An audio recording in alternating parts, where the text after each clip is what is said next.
Hey folks, Joe here with a quick intro before this interview. Long story short, I flew out to Maryland to attend MagFest for the first time ever, and it was awesome. Definitely worth going to.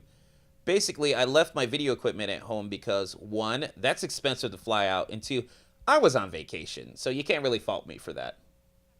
What you're about to check out is an audio interview that I did with the awesome Kate Murdoch. Basically, just treat it like a podcast, put it on the background, and listen to it while you're doing things. This was my longest interview ever, and it was a real pleasure to conduct. Kyle is a real cool cat, laid back and awesome. Just go support all his things. Check out his music and whatnot. He's a good dude. Now, before I go, I want to make two corrections to the interview.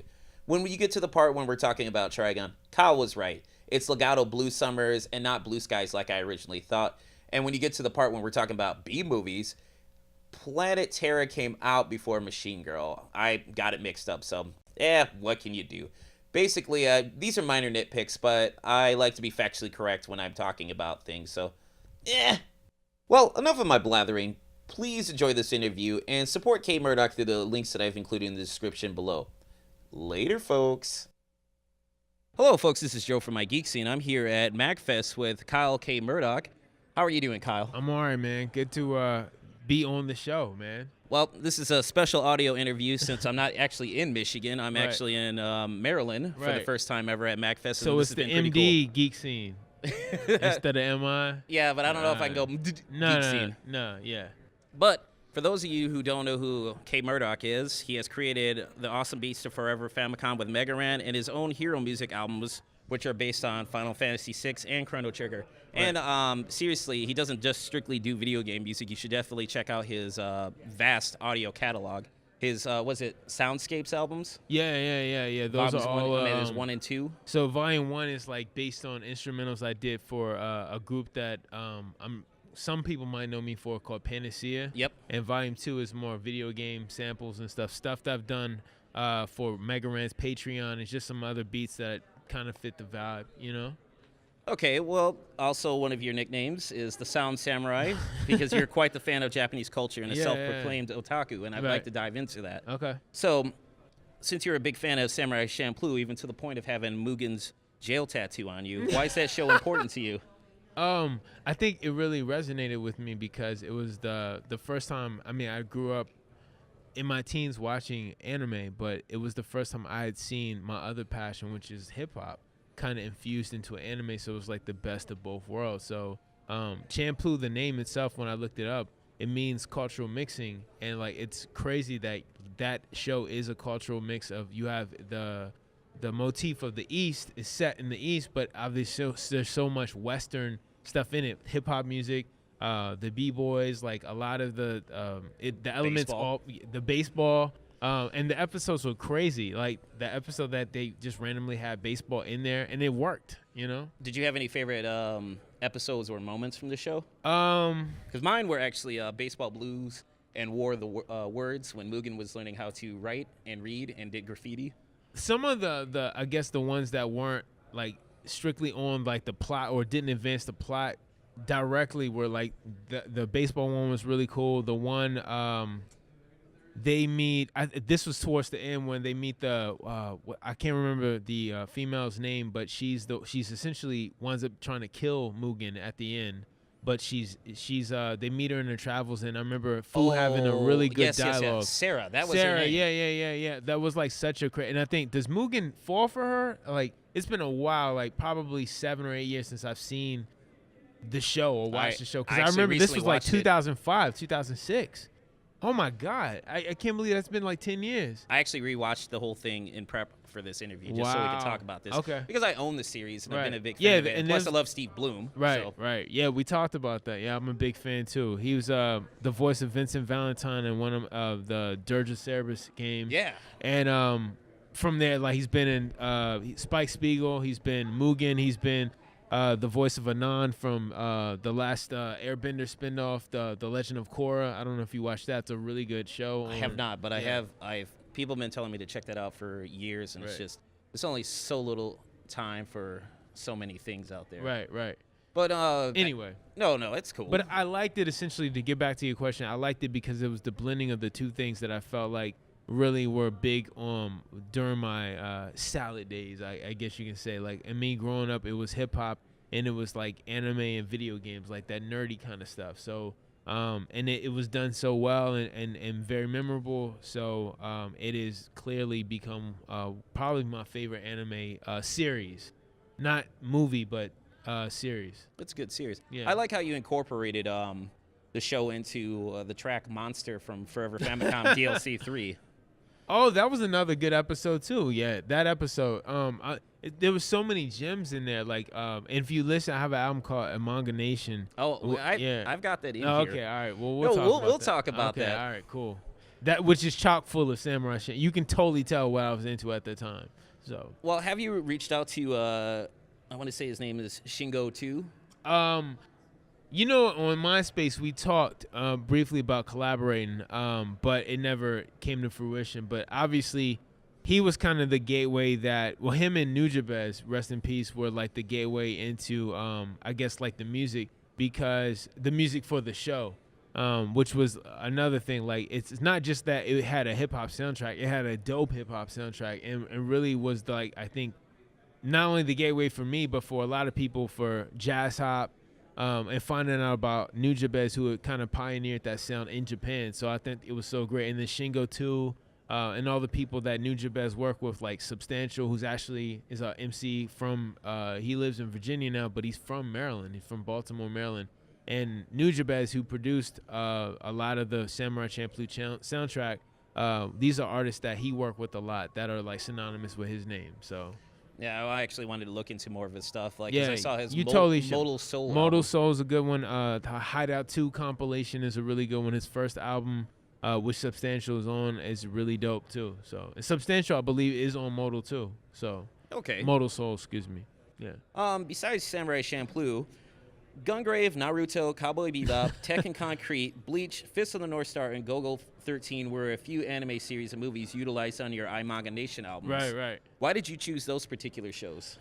Just similar to the reason behind why I picked the songs that you hear, or the games that you hear sampled during Forever Famicom. I just liked them. They spoke to me. They were like my favorite animes at that time. I stumbled upon Tekken Concrete through I was buying a lot of like stuff, like anime stuff from Best Buy. Ironically, I used to just go when I get paid and like see whatever was the hotness, and I saw it was on Blu-ray. And when I watched it, it was so crazy. But you know what really got me was the music in it. It was done by these they're, I think, electronic producers called Plaid. Okay. The soundtrack for that movie to me is just as memorable as the movie. But anyway, all the series and the movies you just named were like just ones I really loved. And actually, I'd always planned on doing a part 2, and I was gonna use Bleach and Trigun, and there was a few more animes I watched at the time. Basilisk was another one, like Okay. a series. I've read the manga for that, and I've read the manga for Tekken Concrete. Right. You know, in my travels with my geek scene, I found out, fun fact, Bob Camp, one of the co-creators of Ren and Stimpy, really loves Tekken Concrete. Really? And he likes Lone Wolf and Cub. Wow, that's like my dude then, because that's like another one of my favorites. It's not an anime, but I love that movie, which I was first introduced to. God, 16, buying the Genius from Wu-Tang's album, and it was chock full of samples from Shogun's Assassin, aka Lone Wolf and Cub. And I did like the fact that the Lone Wolf and Cub made an appearance in Samurai Champloo. Right. You're like right. off in the distance. There's so many Easter eggs in there that it was well done. You featured clips from Ninja Scroll, the series, but not the movie. Did the movie not fit into your vision? The movie, I feel like a lot of people knew. That movie's awesome. The movie's awesome, and a lot of people know about the movie, but I feel like not a lot of people knew about the series. And it was another one. I went to Best Buy, and I was like, oh my God, there's a Ninja Scroll Volume 1. So I started going back, and this is, I mean, the internet obviously is around at this point because it's like 2004 or 5. But I was just always staying up. Like, I would go whenever I could to Best Buy and get the whole series. So when the whole actual series was released on DVD, I just took it and I just liked it. It was the character. It was more of Jubei and his travels. And even though there was a story there to it, there was so many points that wound up being samples that I used not only for Manga Nation, but for the first album for my group Panacea that I used, and even the second album that I did too, called Ink Is My Drink. But unfortunately, at that time, we were signed, and the label, which is a subsidiary of Sony, was like, yo, we can't clear using these samples. So they made me take all the interludes out. But there was that album, Ink Is My Drink by Panacea, the original one, which I've since put up on Bandcamp, was chock full of samples from I think season 2, or excuse me, volume 2 and 3 of Ninja Scroll. Yeah. Okay. And I just like that. I just like Jubei. He's my dude. I mean, to the point, if you've seen early renderings of the Sound Samurai, the character that I like to use, it's based on Jubei Kibagami. So Okay. I see what you're saying. Let's see right here. I mean, the way he was drawn. yeah, and especially with the hat too. With the hat with the splint right in the middle. He has a red. There's some sword or art that was done, and if you notice it, it's a sample on his back next to a sword in a red sheath, which was Jubei's sword. Yeah, I'll have to show you, and it'll make way more sense. No, because I mean, I own Ninja Scroll, but I haven't watched it in a few years. Right. And when I first watched that movie, it blew my mind. I was like, wow. Have you seen the series though? Yes, I have watched the entire series. Because the series I feel like it's not the same. Like the animation quality is not the same as the movie by any means. But I feel like if you are into the Ninja Scroll aesthetic and like story, or just like me, a fan of Jubei, you'll like it. You'll appreciate it. I wanted to throw out another fun fact. Okay. Just one more topic on Samurai Champloo. Okay. I managed to find a Samurai Champloo AMV to your Confession song. Oh yeah, Suckerfish did that. Suckerfish 80. Yeah. That was that was back in the days. He was a fan of my group Panacea, and he had done a cut one to one of our songs, and I hit him up right when I was doing a Manga Nation. I was like, I need something for promo for this Manga Nation album, and he did the mashup to the song Confessions. And he did a great job. And it's funny, like right after he put it out, I was going to have him do another one, but he kind of retired from making videos. I saw that when I looked into his YouTube channel. Yeah. But man, he used to get hits. He did a mashup of Cowboy Bebop to another one of our songs called Mushroom Trip of the Century. Okay. And he did to the point I was like, dude, I was like, I'm going to get this dude to do something for me for one of these anime projects. So when I made a Manga Nation, I had him in mind, like, as doing a bunch of videos. But after he did the Confessions one, he just he was doing it off the strength of just having fun. So it's not like I paid him and he disappeared. He just decided to not do them anymore, You dropped Trigon earlier. Right. So you used a beat from Trigon. Why did you choose the song Never Could Have Been Worse? Oh, for the it was one of the it was a feature I did for an artist named Ann Hobbs, and I don't know, I just like that, like it embodied the anime, like with the Western kind of vibe, and actually Ann Hobbs is a big Trigun fan, as evidenced by the fact that he basically did a song with him rapping as Vash the Stampede, like. And actually, Vash wasn't even my favorite character. My favorite character was the Reverend guy, the one Nicholas Wolfwood. Yeah, who had all the guns in the coffin. I thought that was the coolest stuff. And actually, my favorite of the one of the guys he battled, they all had names. Yeah. It was the sniper. He was like had the super long, like I remember when they showed him. I know what you're talking about. Like the only name that comes to my mind is Mid Valley the Horn Freak. Right. God, like who thinks of this stuff, man? I'm sure there was like a mix of inside jokes and like lore in there, but I feel like most Westerners would be like, a lot of Westerners can't get into anime for that reason. Sometimes they think it's too silly, but there's so much there's stuff loaded in those names, I mean, have you ever checked out the manga that Trigon's based on? No, and I don't read. That's another thing. People always said like, "Oh, the manga's so much better," or like it's so different. Well, I have to throw that out there because like the manga, they cut out the anime cut out an entire arc from the manga that actually progresses on and on and on.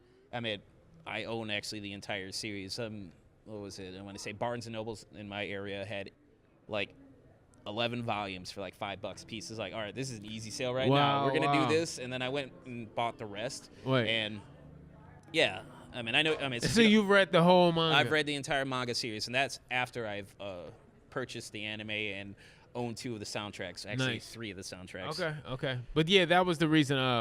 And Legato Blue Skies. That's the other cat. Yeah. Because it just was it Blue Skies or Blue Summers? No, I want to say Legato Blue Skies. Okay. Yeah, you know, man, you read the manga and saw the anime, but it was Ann Hobbs' decision. He came to me like a lot of people do. They come to me with like, I want to sample Trigun, and specifically, I think he even picked out that theme. And I love a challenge, and I was watching the anime at the same time, so it really was easy to do that one. So Okay. yeah. Is there any anime that you're watching today? I mean, I know you're a busy man being a professor and all. Well, for a while, like 3 years ago, I got into Kids. Yeah, I got into Attack on Titan, but it's shameful. I really like season 1, and I know season 2 is available on Hulu, I believe, but I've just I don't know. I haven't gotten back into it.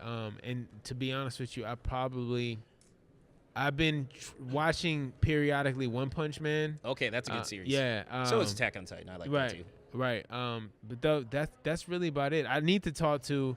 I guess I can't really be an otaku because I'm not as active as I once was. Oh my goodness, you don't have to be obsessed over it to be. No, but I know enough people, and I'm sure there's tons of people walking where we are.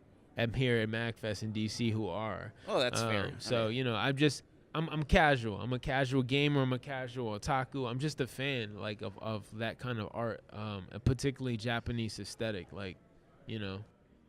All right. Well, since we're still sticking with the Japanese section of this interview, because I broke this up into themes, one of your favorite composers is Yuzo Koshiro. Yes, right.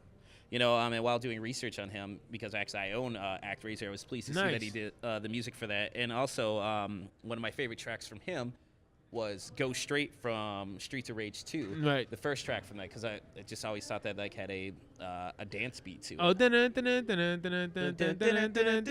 yeah. I mean, and you've been watching Digging in the Cars. I did. Yes, Okay. I watched the entire series at your recommendation due to the fact that I attended one of your panels at YomaCon last year, and I was like, oh, I wrote that down right there on the spot. Had to track it down. Did you enjoy it? Did you? I thoroughly enjoyed the entire series. Wasn't it well done? So well done. Because I feel like a lot of those people, particularly to us, we don't really know who those people are. They're faceless, like, you know, but they're rock stars in their own right, you know. So. But have you reached out to him? No, and it's funny. 4 years ago he came to MagFest. Yeah, he was here. He was like one of the featured guests. He did he DJ'd the rave. Yeah, I was here. And it's funny. I don't do the raves because I feel like I'm an old man, and I don't like staying up past unless we have a late performance. Like usually I'm in bed, sleep by 10 or 11 at the latest. But that was the one time I feel like I stayed up. Well, not even I feel like I know I stayed late and went to a rave here at MagFest, and he was DJing, and I had this really horrible shot because I tried to get close enough where.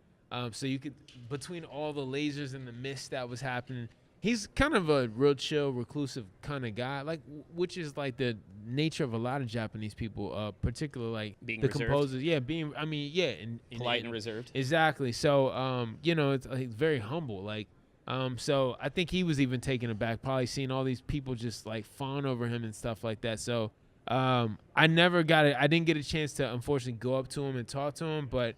I did attend this rave, and I mean, like I'm one of those people, like I'll meet him one day when the time is right. Maybe we'll both be working on a project. That'd be awesome. Actually. That would be pretty awesome. And while doing research on you, you had through numerous interviews recommended the Super Adventure Island soundtrack. Oh man, isn't it the best? I can. Well, not my favorite per se, but I did enjoy it, and I can definitely hear the New Jack Swing. Oh, it's totally influences totally on that. Yeah. So, do you have any favorite New Jack Swing songs?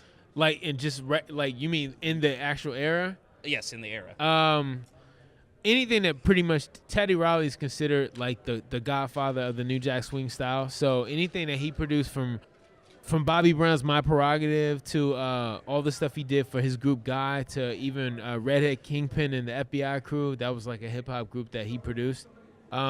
He's done stuff for Big Daddy Kane. I mean, anything that Teddy Riley did. Michael Jackson, Remember the Time, kind of had a New Jack Swing. Okay, yes. So I mean, like anything he did, I was a fan of because when you think of New Jack Swing, his name is a bit synonymous. So you mentioned Bobby Brown, and the sad thing is, like, that was like one of the best times for Bobby Brown, Whitney Houston, and R. Kelly before they were made fun of on the Boondocks. Right. So this segues into the next question. What were your thoughts on the Boondocks show? Oh, I loved it. I thought it was great as far as like, I mean, some of the commentary, and making fun of not taking things too seriously, but in a way taking things seriously and using like comedy and animation to really like talk about things. My favorite episode is The Return of the King, which was the one that if Martin Luther King, Yes. if he was in a coma. They said he, like, when he got shot, he didn't get assassinated, but he went into a coma and he wakes up now. He's like in his 80s, and he's just like kind of appalled, like. And there's that monologue he gives at the end. He's like, this is not the shit I took all these ass whoopings for. I'm out of here. I'm moving to Canada. And I was like, wow. Like, and he just like drops the mic and leaves. And it's crazy because I feel like it's not too far off from like what could potentially happen. There's people who really who would try to monetize his return and make a party out of it.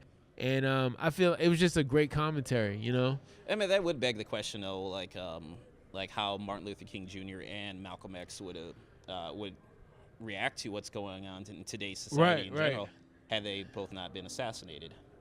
And I mean, would a lot of the stuff that's, I mean, not to get political or turn this into a civil rights thing, but but why not? I feel like with them being martyrs like that, it kind of had to. Unfortunately, somebody had to take the weight and be those martyrs to kind of push things forward or really put some eyes on things and make some change. And they both seemed like they were, I mean, you don't obviously never, the ultimate sacrifice is your life. But they both, from them talking, they kind of knew the consequences of what could happen. But it's just unfortunate that it did have to happen for stuff to get catalyzed, like for the movements to kind of be spurred forward and whatnot. But I feel like we do a good job of honoring him, and actually King Holiday is coming up in a matter of weeks. So, maybe more people hopefully will reflect and not just be looking at it as a 3-day weekend, So. And even back then, Uncle Ruckus was trying to throw bricks at Oh Martin my Luther God! King Yeah, Jr. that was all. Yeah, Uncle Ruckus is Uncle Ruckus, man. Oh my goodness! Like when I first watched that show, The Boondocks, I was turned off by it because they were saying nigga, and I was like, oh really? This is it. This is. But it's not done. It's done for a reason. But then I went and checked out the comic strip that the whole show was based on by Aaron McGruder, and who was from Maryland. He went to University of Maryland. I was actually not aware of that. Yeah. But when I was reading the comic Fun fact, as you like to say. I guess my catchphrase. But when I was checking that out, I was like, how are they getting away with this? Like some of the strips, I was like, oh my goodness. Yeah, it really pushed the envelope, man. And it was like in the college paper at first. And then I went back and checked out the show, which is heavily influenced by anime. Right. And I was like, wow, this is actually really, really good. Yeah, the anime in the Boondocks, was it drawn in Korea, I believe? I mean, it's top notch. It's some of the best, like, particularly like whenever they do action stuff. It looks no different than like Attack on Titan and all that stuff. Oh, I loved it when Stinkmeaner was in hell. All the kung fu that he was breaking out. What's up? Yeah. I won't say it. Stinkmeaner drop kicked. When Stinkmeaner possessed Tom and drop kicked that guy in the parking lot. There's so many classic moments. I mean, and so many. A pimp named Slickback. There's the soap scene. Don't drop the soap. There's Tom, the health inspector. The health inspector. Oh Soap check. Yeah, don't drop the soap. That is crazy. That I was like, come on. Anyway. The fact that they took, a lot of liberties that they took with that show, but it was actually well worth it. Yeah, it was, and I feel like there's some episodes I favor more than others, but overall for what it was supposed to do, to be a commentary, particularly one that really also stands out was the one when they when Barack got elected and they had the will.i.am spoof song and it was like Dick riding Obama. I was like, that's kind of like it's funny and it's not funny, but it's good. It made you kind of cringe, but it also made you think, like, because it's not really far off. Like a lot of people, not saying will.i.am per se, but we're kind of on that Yeah, but they train. actually had good songs on there. Booty Butt Cheeks. Oh yeah, booty butt cheeks. Booty. See, booty, booty, booty. And it's funny how the grandfather was all about that stuff. He was like, I love this stuff. Like, it was crazy, man. That's funny, man. You taking me back because I haven't watched the Boondocks. It's been like a decade. Even when they brought it back for that last season or whatever, I feel like when Aaron McGruder left the show. Yeah. Kind of like with When Chappelle. Chappelle, I knew you were gonna analogize that. Well, I mean, yeah, I mean, it's it just the same thing. I right. mean, in recent times, you know, Right. and then like he showed up. Have you watched sidebar? But have you watched Chappelle's the Netflix the new? Not the. He talks a little bit about that. I mean, one of them he really spends like half the time like talking about like really why he left. I saw his first 2 Netflix specials. Yeah. But Equanimity is really good, and it's the Burr theory or something. Is the one where he really it's like very intimate, and he says, "You really want to know why I left?" And it gets really like he says it one of his stand-ups, or not stand-ups, but interview. He's like, "If you look at me on the show, I was so stressed out, and I chain smoked all the time. I was very emaciated. So I like in the almost 9 years I disappeared, I got healthy. I worked out." I had a lot. He's like, I had a lot of free time, which you did. Oh, but I did love his appearance on his Walking Dead sketch. Oh man! Oh, with the characters and killing them all. And Negan. Yeah. Or Negan. Yeah. I haven't watched the show. Okay. Oh, you need to. It's good.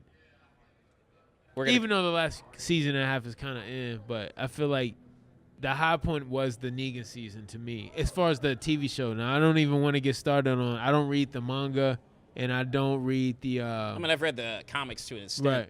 But like, I stopped and I don't play the games. The games are completely like. the Telltale series. They're great, and they're almost like canon from another. You know, but yeah. All right, so we were mentioning Boondocks and stuff like that, actually, and Yuzo Koshiro. I wanted to go more into the Japanese influences. Like your album Beats from the East was heavily influenced by your trip to Japan. Right. Besides Yuzo Koshiro and Koji Kondo, why are Ryuichi, or is it Ryuichi Sakamoto, Isao Tomita, Stomu Yamashita, Sadao Watanabe, and the band Hiroshima a few of your favorite composers? Well, like you said, that album in particular was inspired by the trip I took. Actually, God, that was almost 7 years ago now. At the end of this year, it'll be 7 years ago that I went to Japan with Mega Ran for the first time as part of a tour that we did. But the whole premise of doing that album, aside from just documenting and paying homage to my trip and experience, was that I wanted to sample some of my favorite composers and people who I've noticed over the years when I casually sample, it happened to be from some of those artists. I was a fan of Hiroshima. They were kind of like not so big, but they were known in like certain circles in like R&B soul world, and I mean they stood out just because a lot of the members are Pacific or Asian. Mm-hmm. But they were doing soul music, so it's kind of weird like to see that, but it was dope. And obviously I had to pick. You mentioned Yuzo Koshiro and Tomita. I picked some of his stuff because one of my favorite producers, another one I liked who also passed away, named Jay Dilla. He, from Detroit. You should know. I saw like a little beat documentary on him recently on YouTube. He's like probably one like your favorite producer, and I feel like he's just a guy who got more notoriety, from his passing and stuff, because he died of lupus in 2006. But anyway, some of his stuff was so ahead of his time, and he would sample some of this avant-garde, like almost like just dissonant kind of sounds. And when I studied and found out, it was Tomita. And I happened to buy a couple of his records, and I was like, oh my God, I found like the samples that Dilla used, and I was like blown away. And I don't know, it's just something that just kind of drew me to that aesthetic and those artists. And then Ryuichi Sakamoto happened to be part of a group that I really liked when I first kind of got into sampling, called Yellow Magic Orchestra, which was ahead of its time because they were doing a lot of electro stuff, kind of like similar to Kraftwerk, which is like doing stuff that was sampled in hip-hop by Afrika Bambaataa. And they have a big song that's known called Trans Euro Express that's like a real big hip-hop sample song in hip-hop. And just in like that era, like the disco era, making a crossover into like more beat-driven stuff. And they were like experimenting with synthesizers and a lot of computers. So Yellow Magic Orchestra was doing the same thing in Japan. And Ryuichi Sakamoto happened to come out like he's probably one of the more, if not the most popular member of the trio. And he has an album called Illustrated Music Encyclopedia, which is like one of my favorite albums because it's just all over the place musically, but it's just so many cool textures and layers, and it just has like a soul in it, but it's chock full of stuff that is just so avant-garde and dissonant. It's hard to explain, but he just resonated with me. So naturally, when I did this album, I was like, I'm not only gonna make kind of these beats themed after my experience of being there, but also I want to sample from some of my favorite Japanese artists too, to kind of bring the whole thing together.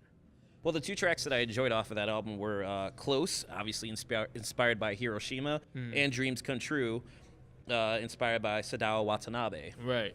Now, when you were in, since this album was influenced by your trip to Japan, were you able to check out the Japanese hip-hop scene while you visited the country? There was a guy, his name was Miz, that he performed one of the shows we did in, I think, Kyoto. We did a show in Tokyo, a show in Osaka, and then the final show was in Kyoto. And there was a guy there, kind of like a burgeoning artist, rapper by the name of Miz, and he performed. So I kind of I've never seen a guy, I've heard people rap before in Japanese, but I've never seen like the way that you would see someone just like chilling, rapping, street, like battling and doing the whole like bravado, I'm the best or whatever. I've never seen that like in Japan. Like this guy looked like he jumped out of a hip hop like one-stop shop for like, you know, had the jacket, had the shoes, had the look, he was, you know, the swag, as the kids say. But he was rapping all in Japanese. But in this scene, I don't know what he was saying, but his cadence and everything was like awesome. So that was the most I got to see of like the hip hop scene. But it was cool because I got to see it up close and personal. I literally went to a show, even though he opened for us. Like we definitely spent time. I was just as interested in hearing him as he was, you know, checking us out. Okay. Actually, I wanted to continue on with your albums because I mentioned Beats from the East, but Okay. the album that I was first introduced to you was Forever Famicom that you did Right. with Mega Ran. Right. So, I mean, you've been asked about that album plenty of times, so I got a few interesting questions. Okay. All right. Since you sampled Ralphie from A Christmas Story in Player 2, what are some of your favorite Fuck. scenes from A Christmas Story? Oh, I think my favorite scene, I mean, that scene, obviously, with, like, the dialogue that went into that, like, and at that moment, I said the word. The F dash word. Yeah. That scene, and then also, I still laugh about this. Even with my wife, she's probably tired of me laughing about this, but whenever, like, we see a funny-looking lamp, particularly around Christmas, I do the whole fragile thing, and she just is like, okay, Kyle, like, okay. Fragile. Right. Must She be was Italian. like, yeah. And she's like, I think that says fragile. And it's like, so it's one of those humbling and embarrassing moments that I've had my wife say, do stuff like not with fragile, but just like things where I would try to be fancy, and she would be like, actually, it's just this. And I'm like, think you better have. I actually have. Yeah, thank you. Better have. I actually have a miniature version of that leg. That is funny, man. One of the opening scenes with the boy who gets his tongue stuck. Flick. Flick. Yeah. Oh man, that scene was crazy. Especially when you see him the next scene, he has it bandaged. You know. His brother putting on the coat and the arms. He wouldn't couldn't put stay his up. arms down? Yeah. And the way his brother, he's just like so whiny. It's Like, I'll put your arms down when you get to school. right. My favorite scene from that whole movie was the aftermath of the whole fudge thing when Ralphie told his mom that Schwartz was the one who taught him how to say the you listen to that audio in the background when he's talking to mom, and that is probably one of the worst beatings you will ever hear. And you hear him like, he's getting his butt whooped.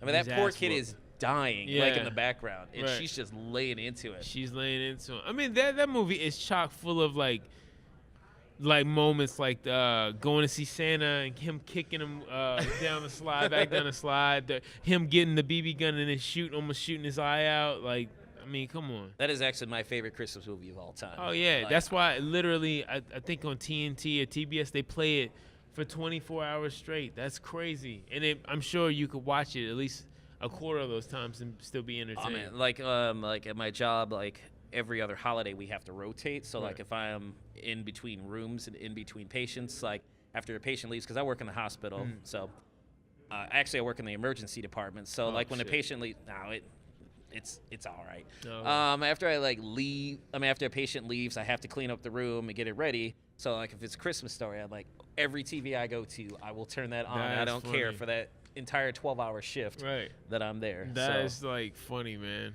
It's a classic. it is. It's a classic. Now, let's go a little bit deeper into Forever Famicom. Uh-oh. I've never been asked about that, and it's funny because whenever we do that song and I've left that ad-lib in the track that Raheem or Mega Ran performs live, I always kind of giggle and laugh when he goes, fudge. It's like in the track because it's just like so funny to me, you know? Anyway. Why did Damu the Fudge Monk choose What Is a Tree by Billy B as a sample for World Tree? Because I actually found out who the artist was. Wow. Like you didn't Shazam it? You just like... No, I actually typed in the lyrics, what is a tree, does anybody know? And then I had to, I kept going and going down this rabbit hole until I found out who the artist was. And, like, he has an album called Songs About Trees. So, and that was on there, What is a Tree? Damu is I didn't even know that. I never knew that that he pulled that. Like when I gave him, I wanted to get him and Raw Poetic, the other half of Panacea, on that album because it was kind of like a, you know, even though I was doing it with Mega Ran, I kind of wanted to bring the people that I'm used to working with in there, just as like, you know, these are my peoples too, and have them get involved. But Raw Poetic didn't get on the track. He actually was supposed to be on Double Dragons. He was supposed to be Jimmy Lee, but it wound up being German side. But that's a whole nother thing. Fun fact. Apparently I have a catchphrase now. Right. Like but I think it's funny, and I hope you don't think I'm like... No, because I used to have like tells, like I would say, nonetheless. Okay. Like I would have these other... your go-to crutch kind of like segues. But now it's fun fact. Oh, okay, So, I mean, I'll accept fun fact a lot more. It I is know. fun. I think, especially the way you do interviews, I would hope you would think that was fun, you know? Oh, I'm not easily offended. Okay. Far from it. But yeah, I don't... Getting back to what I was saying, I didn't... When I asked Damu to get involved, with if you listen to the Panacea stuff, which will be for another interview, you'll notice like whenever I have him do cuts on any record, like I give him carte blanche because this dude's library, he has the most rare records, and Okay. it's all vinyl. It's like not like he went online and put it in a Serato or CD thing and scratched it. It's like if it's not on vinyl, he's not doing it. So his cuts are like super like analog and organic, like to the point you can probably hear some of the dust and dirt, like him scratching on the Okay. records. So I never even knew that's where that from. It's funny because when that song starts, people are always like, where is this going? And then the beat drops and okay, but for it to start with the what is a tree, does anybody know? Like to me it sounds like Puff the Magic Dragon type stuff, you know? When I was doing research on that guy, like he has some off-the-wall educational videos. Like he did this song called Crab Jubilee. So he's dressed up as a Southern Belle, talking like a Southern Belle, Oh, wow. talking to a crab, and he was playing the crab too. So it was like back and forth, and then they both did a song together. And I'm like, All this stuff was on YouTube? on YouTube, Billy Wow. B, Crab Jubilee. I cannot make this stuff up. Wow. Billy B, like just the B or like Just the beat. Okay. I gotcha. mean, the things I Sounds go like through a- for research. Yeah, but I mean that's kind of cool. Like it's man, I didn't know that. So hats off to you. Fun fact. Yeah. Okay. Now, we're still sticking on World Tree. Why did you loop the lady singing over and over and over again at the end of that song? I just wanted. I thought it was And what was that from? it was a Floraporium, I think is a Purim, Purim. I can't believe I even remember that. And I know it's like kind of like taboo for a producer to like give away his like what he sampled, but I feel like there's a site called whosampledthis.com, and like a lot of the stuff that I thought was like so cryptic and esoteric, someone has like rooted out and found out. And like even if you see on the site, they'll put the part in the song that I sample, and then originally like a YouTube link to where it starts in the actual original too.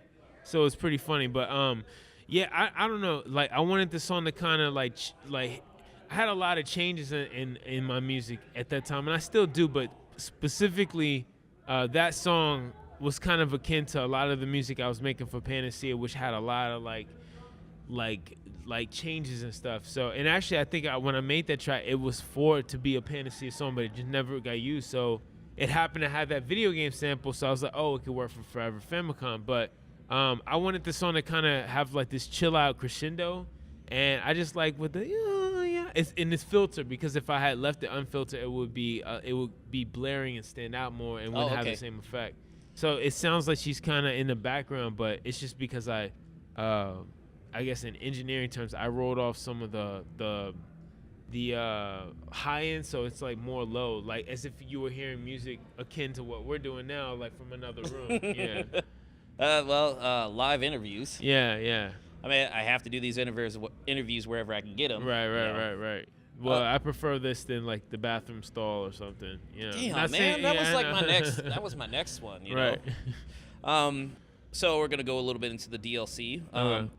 I will mention this, that I dug that you featured "I'm Gonna Get You Sucker" on Hero Music. Oh yeah. Yo, thank you you're the first person who's like.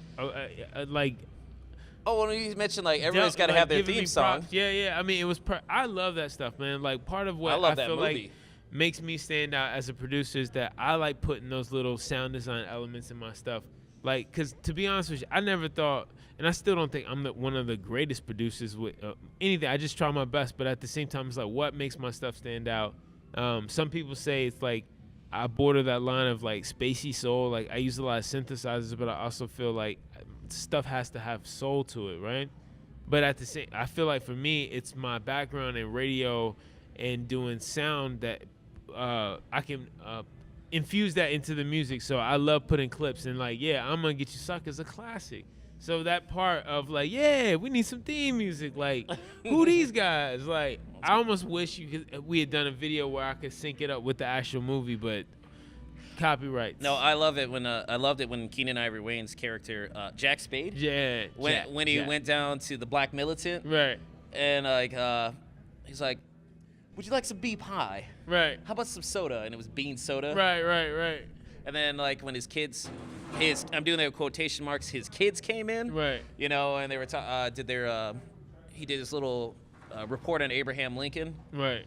That was the goodness. Didn't he come in he came in with like dressed kind of like Abraham Lincoln in the thing. No. It was just for those who haven't seen it, like it was this very extreme black militant, but like his whole family was white. Right.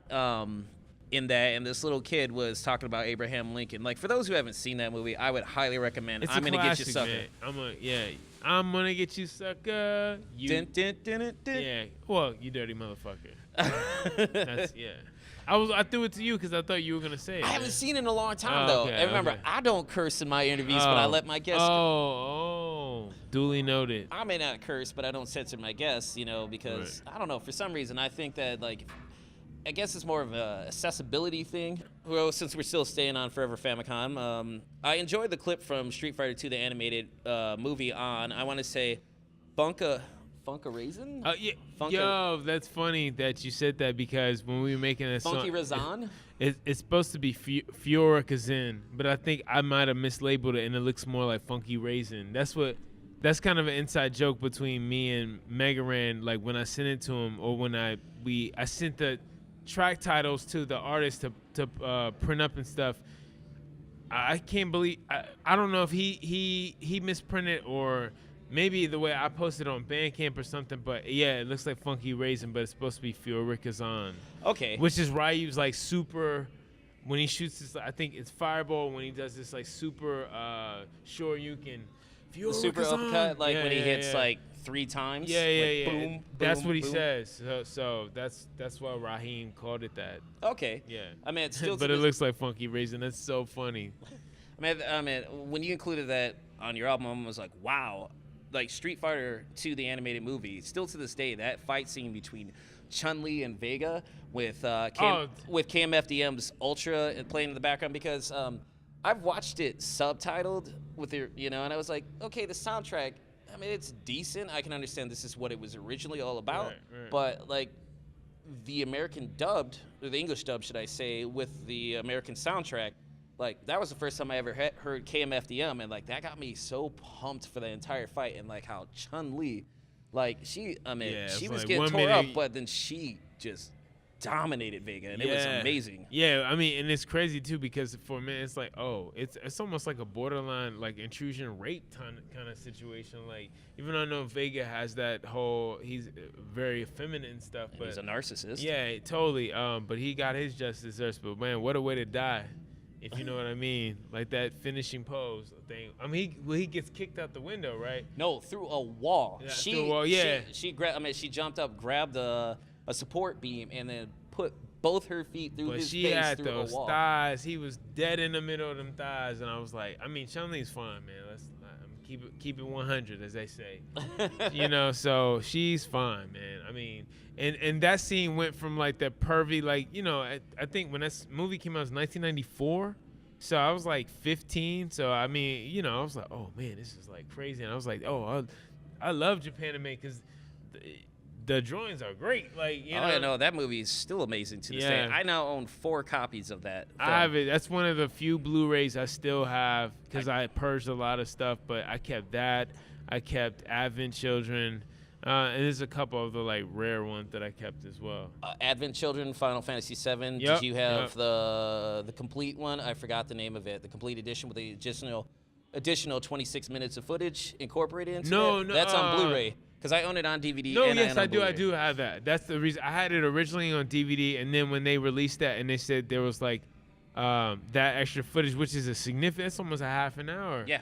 So yeah, it's funny about Advent Children. Like I definitely liked it more than Spirits Within, but that's a mess, and it's a whole nother podcast. I was so disappointed when I Yeah, watched that yeah. movie in the theater. It's a whole nother thing, man. Anyway. All right, you've mentioned that you and Megaran will be doing something similar to Forever Famicom, but for the Genesis. Will it be called Sega City or Project Dream Master? And any info on that upcoming album? Potential upcoming album. So this year, 2018, this summer will mark like I call it the 8-bit anniversary of Forever Famicom. And the plan was originally, when I conceptualized doing Forever Famicom and kind of paying homage to Nintendo, I wanted to actually make a Sega counterpart and pay homage to that too, because that was what it was. Remember Genesis does and all that, the marketing campaign Nintendo had, and Nintendo don't. Yeah, Nintendo don't. Oh, Nintendo don't. Yeah. So it just obviously, for some reason, I mean, we've been conceptualizing this since like 2011 and 12. I remember being on tour in Florida, for instance, and coming up with sending the draft to someone and them sending me the logo work for Sega City. And then I remember someone doing the draft work for Project Dream Master, because that was like what I was going to do. So yes, it's still in the works. Actually, if everything goes right, that will be out in some form this summer. And then, but Megaran has, we talked about also not getting pigeonholed into just like, oh, when they do stuff, it's just like an album. Because he was like, next thing you know, someone will be like, y'all doing the TurboGrafx album. You know, and I don't want to get, so he's like, if we do another one, how about try to make it something original where it sounds like a video game, but make it like our own story. So if anyone can do it, it'll be you. Well, I'm hoping so. And I like the challenge so much. So I'm like, you know what? Cool. I'm going to finish these beats for the Sega album, but I'm also going to like take you up on that. Like, challenge accepted. I pick up the gauntlet, and I will do that, sir. So, if all goes right, you will hear something new this summer. All right. The final album I'd like to talk to you about is your Hero Music albums. Okay. Why did you choose Final Fantasy VI and Chrono Trigger as the games to remix? Favorite games. Those are my favorite RPGs. And like, I guess in my top three RPGs are definitely Final Fantasy VI, Chrono Trigger, and probably Mass Effect, maybe 2. Okay. Yeah, so I think you can take a guess on what the next Hero Music will be about, what series I'll be kind of like covering. And it's a cool twist that if I do Mass Effect, well, I am doing Mass Effect, Cat's out the bag, that one doesn't have themes. Like, if you think about, I don't know if do you play Mass Effect? I've never played Mass Effect. My girlfriend's played through all of them. Well, there's no real like specific character themes, and there's a lot of characters in it. So I was like, oh, wouldn't it be cool if like I made music for the characters? So that's kind of the angle. So it's only that I'm using the name in that I'm making music for a known property, but unlike the other two, I sampled the themes that were actually made and remixed them. This one, I'm creating themes as if I was scoring the game over again. Okay. So yeah, that's my approach. So it's a little different. But why did so yeah, I just picked them. They're my favorites. So I was like, if I'm gonna do this, I want to pick. I like picking stuff that it resonates with me because I really like it. So it'll make me feel better about pushing forward when sometimes I don't. Oh man, I gotta like sample a character that I don't like, but because I'm really in like love with the property, I'm like, you know what, I gotta do it. That's part of the challenge. I'll care about it more, so that's why I do it. Okay. Why did you choose artists from the NPC Collective to contribute to Hero Music Volume 2? And was there any rhyme or reason as to who was given a specific song to rap to? So Volume 1, with the exception of the last track, which featured Mega Ran and Storyville, The Last Laugh, was all instrumental. And when I was kind of conceptualizing Volume 2, I was talking to Mega Ran because, we had done this joint imprint, this Random Beats imprint, and I was like, the next, I guess, like album that I do, which will be like my first big one for the project, I want to do something different. So when I pitched him about doing Chrono Trigger, he's like, why not do it with vocals? And I was like, I don't know, man, like, the idea of like corralling all these different personalities in the NPC together to make an album was like a challenge in itself, but it worked out. Like, it took a lot of waiting. Just to be honest, like, I sent out most of those beats, like I was saying, like early summer, and some of them I didn't get back until maybe 2 weeks before I had to finish the project. No kidding. Well, actually, two of them I got back 2 weeks before, and the album came out in December. So I literally, some of them I waited for over 6 months just about to get back, but it worked out and it was beautiful. And yes, I still have the note where one side was everyone in the NPC. And then I made a chart with everyone, like I lined them up with the character who I felt like they fit. So, because I enjoyed Samus's Big Brain. Yeah, that's probably the standout track of the whole project. I mean, I enjoyed the whole album. Don't get me wrong. Right. No, I was just listening to it. As much as I hate admitting that I go back and listen to my own stuff, because people are like, that's so conceited and narcissistic. To a degree, Yeah, but isn't that how you improve? Because you look at that, it is. nitpick on things, and then. And I hadn't really listened to it, and it came out December of 2016. So I wanted to like revisit it now that it's been a year and I've been away from it. So I went back and listened to it, and I can say Samus's track, and actually the track with Doug Funny too.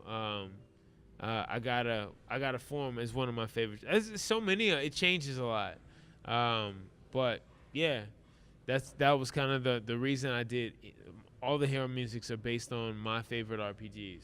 Okay. So, yeah. And before we leave, the tracks that I dug from Volume 1 were Ballad of the Lone Warrior. Okay. Where the Wild Celis' Things Are. track, yep. And Kupo Cabana. Oh, man, that was like the one I didn't know how people were going to take. The Mog track. Yeah. But it worked out. And it's crazy, man. That's like my favorite track, actually. There's two. I really like Setzer's theme, Giltoss Anthem, and I liked, for anyone who had the CD version, there was Go-Go's theme, which I think it was called A Perfect Copy. Okay. Because it's just kind of like, I don't know, it just has this kind of weird bounce and like a trap beat kind of vibe to it, but it works like so cool. It's just funny. Who would have thought some of that music can be transferable into like some cool hip-hop beats, So. Okay. Now I wanted to dive a little bit into your personal life. Okay. We've nothing bad. Music aside. No, this is still music related though. Right. So I mentioned the NPC Collective, which is the Nerdy People of Color Collective. Right. How did you get involved with the NPC Collective, and how has it impacted you? Well, I feel like even before I got in the Nerdy People of Color Collective, I've always kind of been a nerdy person of color. A lot of people don't necessarily know the color which is, I guess it's depending on how I'm half black and Native American. Yeah, right. But it's crazy because in my Ancestry.com profile that my mother-in-law, my parents-in-law, they got me like last Christmas. It came back that the percentage of Native American that I thought I had wasn't as like prominent as it was. I was actually more West African and Scott Irish. Okay. So that threw a whole monkey wrench in my stuff, and I'm sure in your notes too. Like, oh, I didn't get that far. No, okay. I wasn't peeping outside your window. Okay. Let's put it this way. No, but I have talked about that like pretty extensively in the past, so I wouldn't have been surprised if you known that, unless you're just real good at looking at people and like based on your features of your, No. the symmetry of your face or the jawline, I can tell your parents were Sir, I've noticed that you're a fellow African, just Right. like myself. right. I can pick that up. African. I don't think I've ever heard that. That is slick. I have to start using that one. Oh, well, actually, that used to be my old dating profile, the Hafri- the African one. It The was just African ridiculous. one. I like that, man, because it's nerdy. You know what I mean? But yeah, I've always been that. Like I've been a nerdy person of color in the sense of I'm a person of color, but I've also been like the guy in my neighborhood who was like playing Shining Force or Chrono Trigger in the house while listening to Mobb Deep or like some hip hop. Like I've kind of always straddled that line. So I got down with it because I seen Mega Ran posting about it and like certain people like Samus was in. I think Richie and other people. One day and I was touring with him at the time. I was like, I think I even said like I kind of jested with him like, what do I have to do to get in the NPC? Like, what do you have to do? Which is funny because right before, were you in earshot when someone? Oh, it was you who was like, what does one have to do? And we talked about that. So he was like, oh, you're in. And I was like, okay. But then I was like, let me do something more active. So the culmination of me trying to be more active in the NPC and just show some uniformity and just get everyone involved was like reaching out to the NPC to do my album, to do hero music. And I was like, it was cool because a lot of them I wanted to collaborate with, like Samus and IQ and Kadesh. And they're so talented, you know? So it worked out like really well. But, you know, initially when I came up with the idea of having vocalists, I was like nervous because I was like, this would go so much easier if I could just make it instrumental. But I feel like it also got to more people's ears because it had the vocals. And I can still make it instrumental by just giving out the instrumentals too, you know? So, Okay. Yeah. I know that you would like to collaborate with the Flaming Lips. What's your favorite oh my track? God, Jesus Christ. Okay. What's your favorite track of Yoshimi Battles the Pink Robots? Oh, I man. like Are You a Hypnotist? What is the first song called? I only listened to the album once in Okay. preparation for this interview. Well, I like the whole album and I don't say that just because I'm like, scrambling, I can't pick one song. No, I mean it's a conceptual album. It is. It's super out there, but like the sounds and stuff in it are awesome. It was actually the girl I dated briefly who put me on this. The best thing that came out of that brief relationship was that we were driving one day and she put on that album and I was like, whoa, like who is this? She also put me onto what is it? Is it Postal Code? What is the name? Postal Code? Or it's like another chill. They make like real chill kind of ambient. Nah, sorry. You Yeah, lost me. the post something. I don't know. Anyone listening, if I'm struggling, leave a comment and correct me, please. Or if you find and do your research later. I'll hit you up with that one. I think it's the Postal Service or something. Yeah, you're like, please just move on. No, it's not move on. It's like I really don't know. I mean, Right. like there was a band that I really enjoy, like a post-rock band called Ostinato, and they only made 3 albums. And I got into them after they disappeared. Like And all you're 3 like- members were from like different states, but like they're Left Too Far Behind and Chasing the Form albums. Like I'll send you a link for that. But like if you're open-minded about music, they I try tend to to take be. you on musical journeys, and their music can be quite ethereal and dreamlike depending on the song. Right. So I really dig Ostinato. Okay. Yeah, man, please send me a link because that sounds right up like something I like. It reminds me, the way you're talking about using ethereal and dreamy reminds me a lot of one of my other favorite composers. I don't know if you have him down there, but Vangelis, the guy who's like known for scoring Blade Runner and Chariots of Fire. And, Okay. Yeah. I think I recall hearing that, but I didn't put that in the notes. Okay. Yeah, he's dope, and he's known as being very synthy. And actually, if you when you go back and listen to Panacea, you will definitely hear some Vangelis sample and also his influence on me as a producer. So we're gonna, as we're going towards the tail end of this interview, we got 2 more topics. So the Okay. first one will be gaming. Okay. In one of your recent interviews, you name-dropped Karnov, which is an obscure game. Were you referring to the old NES game or the Fighter's History, Karnov's Revenge for, I think, the SNES? The old NES game, the original, yeah. I remember having to play that, and I had to use a Game Genie back in the day to actually beat The game that was hard, man. I mean, yeah, the game was hard. I remember renting it from not even Blockbuster. It was a company called, or a shop called Errol's, that Blockbuster eventually like bought. It might have been just local to my area, but I remember renting that, and I was like, it was one of those ones when I got home and played it. After a while, I was like, all right, taking this back a lot earlier than when the 48 hours. Yeah, can't do it. I didn't like it. It was difficult. It was difficult. I just didn't like it. And who did? It wasn't Capcom. Who published that game? It was somebody that usually I'm like, I think I rented it off the strength of the publisher, and I was like, oh, okay, they're not all good, you know, or at least to me. I also know that you like stealth assassination games like Hitman. Oh, that's my Hitman. What are the other ones? Oh, well, I just got Hitman for right now. My follow-up question to that was, have you ever played Mark of the Ninja for the PC from Steam? No, it's on. I have it. It's probably in my Evernote. It's like something I bookmarked that I never got to. But I heard that game was awesome, man. It is. Like I think you can get like the whole special complete edition for like $10 off of Steam.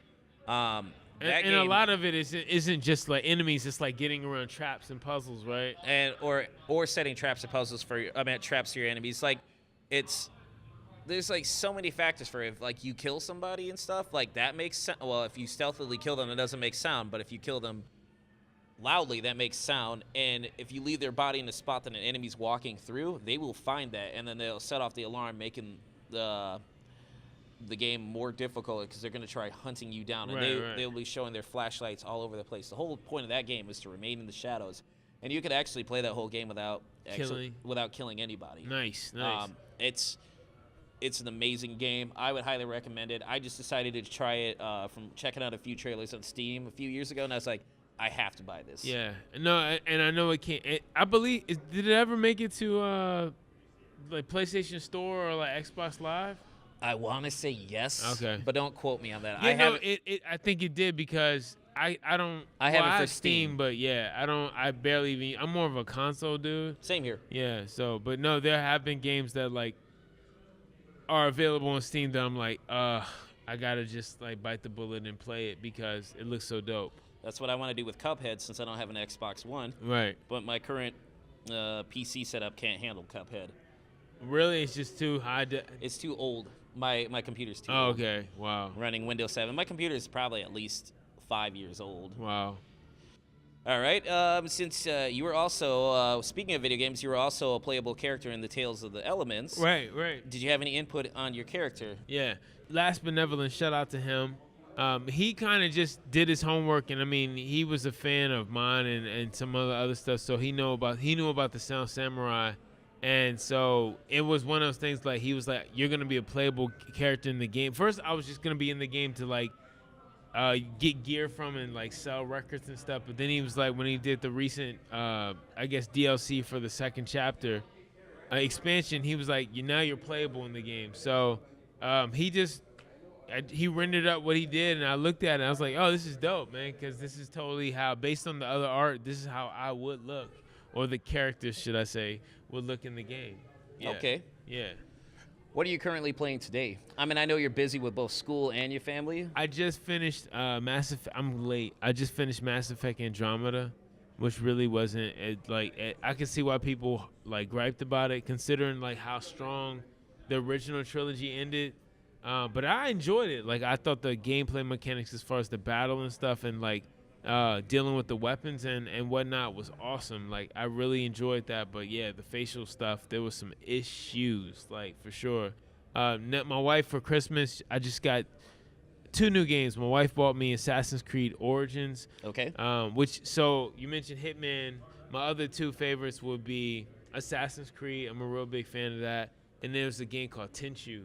Okay. Yeah, I love back in the day for the was that for the PlayStation and PS2? PlayStation and PS2. Then they made one for Xbox Live, but it really I played through it and beat it, but I didn't enjoy it because it wasn't like the same canon as the other ones. Like I tried playing it for the PlayStation. I wasn't too good at it. Yeah, it definitely is a game multiple ways to get to the same point, but it's also like the more stealth you can be, the higher your rating. Like, you get the Grandmaster rating. So I would replay levels ad nauseum until I got the Grandmaster on every level. Did I get you anything for being like? Did it unlock? Yeah. It unlocked one of the characters, a bonus character to play with, and he was like the coolest. His name was Tetsu, and so like the main two ninjas you play with, like they had Ricky Maru had a sword, a katana.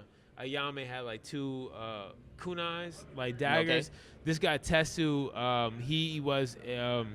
he used his hands to like bone break and stuff. So all his stuff kills will be like him like breaking your neck, or like one of them he like puts his hand in and stops your heart. It's crazy, but there would be like cutscene animations. It was so cool, and he would use needles, like acupuncture needles, and put them someplace and make like certain things like bone breaking. It was just crazy. So like yeah, if you get Grandmaster, all of them, I think open it up and you got to play with him. Okay, I'm gonna actually have to go back and look at It's least watch some videos freaking of that. awesome. And the final subject that I wanted to talk to you about, Yes. and what is now already my longest interview of all time, and I'm Nice. thoroughly enjoying this. Dun, dun, dun, dun, dun, dun, dun. Yeah, insert the Final Fantasy. Sorry, sir, I haven't been cleared for that Oh. via copyright. Okay, well I'll come up with something that you can insert. B movies. Oh God. Oh yes. Okay, he said, "Oh yes, oh Oh God." no, I mean, let's talk about our mutual love for Ricky O, the story of Ricky. Dude, how did you find out about that movie? Oh man. Okay, so The Daily Show back in the day with Craig Kilborn used to have his moment as Zen. and the clip was always that clip of the head smash, right? By Tarzan coming through? And so one time I had to I always remembered that. I mean, how can you not remember that, right? Because it's such a very visual thing. So I was in Philadelphia, of all places, in a store, and they sold like rare B movies and kung fu movies, and I happened to see the story of Ricky, and I look on the front, I was like, damn, this dude looks like a swole Chinese Michael Jackson, like a pretty dude. And when I flipped the back, it was that scene on the DVD, and I was like, oh my God, I gotta get this movie. The guys I were with were like, this looks like trash, and I was like, this looks like a gem to me, and I bought it. That was like 2002. So for 16 years, I have been, even to this day, I haven't shown it to my wife because I'm scared she would be like, I love you, but don't ever show that to me no. again. But I still use memes from it all the time. Like you did in your panel, and that's what. Oh when my God, yeah. When we were at yeah, YomaCon and I saw that panel, and like, game over for, was it Flip? Yeah. Little yeah, Flip? yeah. And like you Went to the well one too many times. and like you showed that that scene, and I was like, oh, he likes Ricky. Oh, I'm gonna have to talk to him about that. That was my stuff, man. The other scene that we always laugh about, my friends still clown me about, because I showed it to them.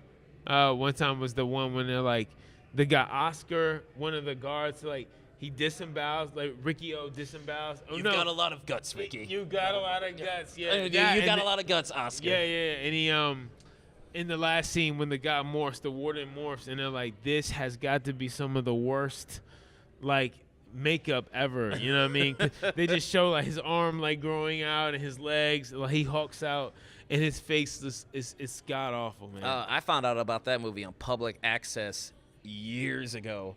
They were showing it On public Like, access in Grand Rapids. unedited? Unedited. It was like these two dudes called the Late Night Movie Geeks, and this was like probably 1 a.m. You know, this was like back when I was in high school, so this was before I graduated in '99, and I was like, oh my goodness! It's like, what is this? Like, I stopped what I was doing and I watched because it was when the old guy that Ricky was trying to help, he hung himself, right. and like Ricky was just doing kung fu out in the rainy prison. And breaking tombstones and stuff. Yeah. No, that was like the training scene with his uncle. Okay. But he was like just doing kung fu out of frustration while it was raining. Oh yeah. And yeah. like that's the part I started, and I watched through the rest of the movie. I was like, I don't even know what this movie is. I have to find out. And then when I found out, I went to this place called, back in the day, it was called Media Play Okay. in Michigan. That store's not even around. I was like, I found that movie. I proudly own that movie still to this day. Wow. Yeah, I don't have many DVDs. My wife made me sell them all a second spin. But I kept that one just because I'm like, I'll never find this again, most likely. Well, unless I'm at a con or something and you get like a Blu-ray version. Do you have any other favorite B movies? There's a podcast. I'm like, I forget the name of it. Escapes me right now. But the guy there has put me on to what is it? The one I'm watching now is called Killer Workout. Okay. And it's god awful. It's about like a guy who kills people. Like he kills one girl by putting her in the sauna too long. He like fries her. The guy's working out, and then he takes the bar and basically like uses it to like choke him out and like almost behead him. It's crazy. So yeah. And it's called Killer Workout? It's called Killer Workout. And then what is the other one called? Miami something. Like I forgot what it was about. But there's another one with one of the guys has like a frisbee that has blades on it, kind of like that movie. Hard Ticket to Hawaii. Hard Ticket to Hawaii. Yes. You've seen that now? Yes. I proudly own that movie, which has one of those subplots that I like to call the original Snakes on the Plane. Right. Like how I don't know how that movie got made, but Andy Sedaris. I have an Andy Sedaris collection.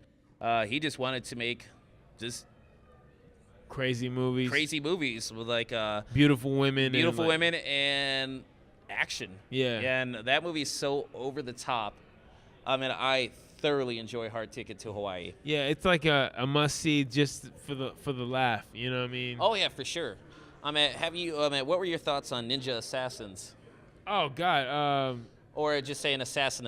It's pretty much the same thing. Yeah. You talking about the movie that came out a few years ago with Rain? With Rain, the Korean pop star dude. That movie was terrible. Yeah, the movie was god awful. It was like the whole thing was no spoiler. Well, spoiler. I mean, he had his heart was like not located in the same part of his chest, so he survived. I was like, that was kind of corny. Like, amidst all like the gratuitous like kung fu and the cool poses of him with the blades and like all ripped with the blood trickling down, like it was kind of whack. Yeah, Ninja Assassin or Assassin. Assassin, as my friend Charlie called it. It was like freezing out. We were laughing in the parking lot at 1 a.m. about Ninja Assassin because of how terrible that film was. The movie was god awful, man. Yeah. Have you ever checked out Machine Girl or Hobo with a Shotgun? Oh yeah, I've seen Hobo with a Shotgun. Yeah, with Rutger Hauer. Yeah, Mm-hmm. Yeah, the guy from Blade Runner. Yeah. Have you seen Machine Girl?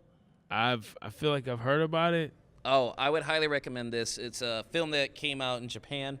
It's basically about like a high school girl on a revenge path because her brother was killed by ninja yakuza. She had her arm chopped off, and then she gets fitted with a gun arm like Barrett from Final Fantasy VII. Right. And like she's going on this revenge quest for this whole thing, and it's just I would highly recommend Machine Girl. Okay. All right. If you haven't seen that. So is it like Planet Terror, like when Robert? This came out before Okay. Planet Terror. Okay. And it is. So Planet Terror is kind of like maybe. Well, he put Even it on though the hers leg. is like a leg thing. But this movie is so over the top. It is ridiculous. And like if you're watching it dubbed, you can tell like the people who were dubbing this were having a good time. It was Right. just it's. Okay. I would highly recommend that. Duly noted. And another movie that I just recently found on YouTube, which was, we mentioned Street Fighter 2. This was a Chinese movie loosely based off of Street Fighter 2 called Future Cops. So M. Bison, or the character that's supposed to be M. Bison, took over the world. So these cops are trying to go back into the future.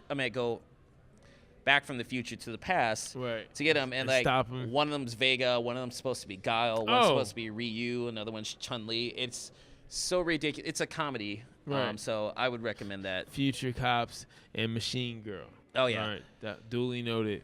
I got some movies to watch. I'm probably just going. They're probably both on YouTube.